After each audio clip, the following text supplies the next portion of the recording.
it's going to be just so scattershot. I'm sorry That's for the okay, no problem. insanity of it.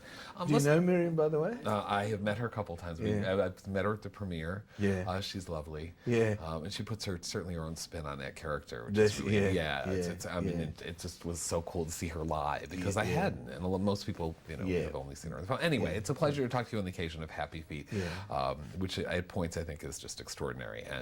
And let's talk initially about the incorporation of the music here.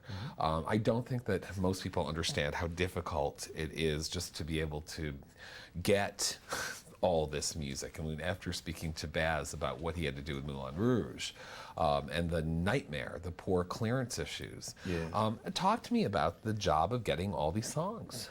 Well, the first thing was to choose the songs because they needed to fit the story. It needed to have some sort of narrative shape to it.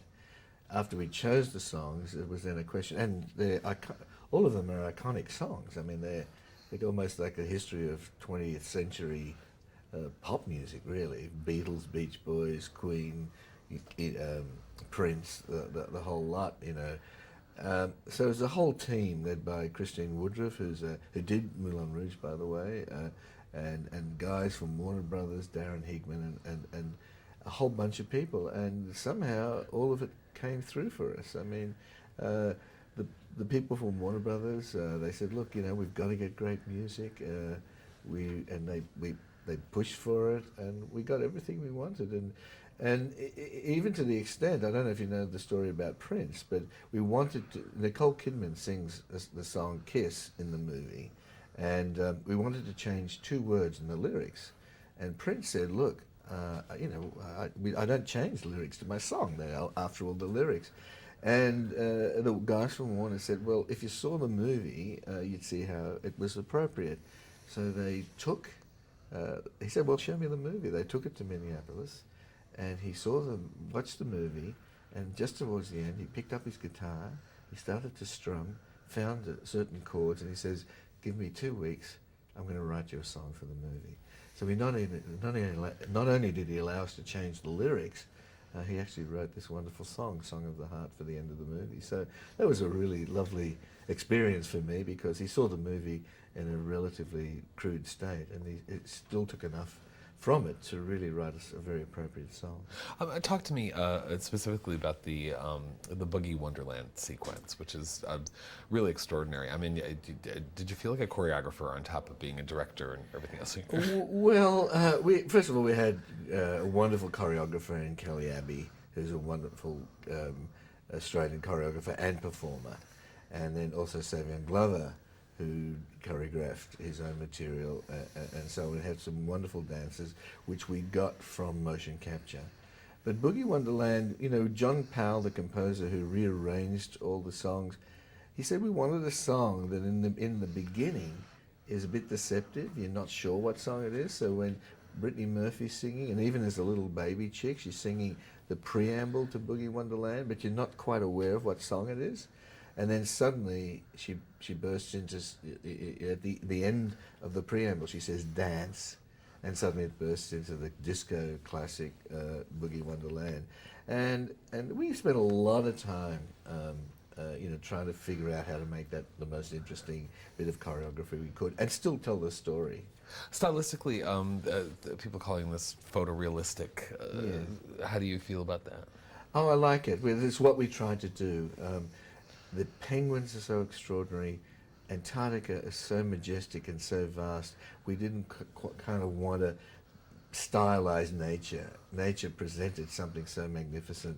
We thought, okay, it's difficult. It's the most difficult thing you can do. But we went for photoreality to make things as real as possible. And the other good thing about it is it comes from a tradition from the Babe movies or the other movies I've made. From live action, whereas a lot of animations come from the traditional character animation. So it's a kind of a hybrid between the two. Even though there's an enormous amount of animation, we wanted it to look as real as possible. Savion Glover, how easy was it to get him? Well, it was easy because he's a big champion of tapping. I mean, he's the last of the great hoofers. I mean, they anointed him, all those great dancers, and said, okay, carry on the tradition. And he saw the opportunity here to have a film about tap dancing. And although they were penguins, he had become a penguin. It's still it's still his dancing that's there. He's extraordinary, that guy. I mean, he's a percussionist more than anything. Sees himself as a musician as much as a dancer, but his body and his feet are the instrument, and he was brilliant to work with. Finally, there's you, Hugh, Nicole. How Australian is this film? Well, it's quite Australian. I mean, Hugh Jackman plays Memphis, who sings like Elvis Presley. Nicole plays Norma Jean, who sings like Marilyn Monroe. You know, we've got Anthony LaPaglia, who's Australian, even though he's also speaks with I guess a Bronx accent. Hugo Weaving, who speaks with a Scottish accent. Even Steve Irwin, God bless him, a month before he died, recorded an elephant seal in the Australian accent. So it's very Australian, I guess. That's where I come from. I'd worked with these actors before. When we said we were going to be doing one of these films, they said, yeah, we'd love to do it, particularly with someone like Hugh who can sing. You know, not many actors can sing like he can. And we know Nicole can sing. Robin Williams, never knew he could sing. Brittany Murphy, I never knew she could sing.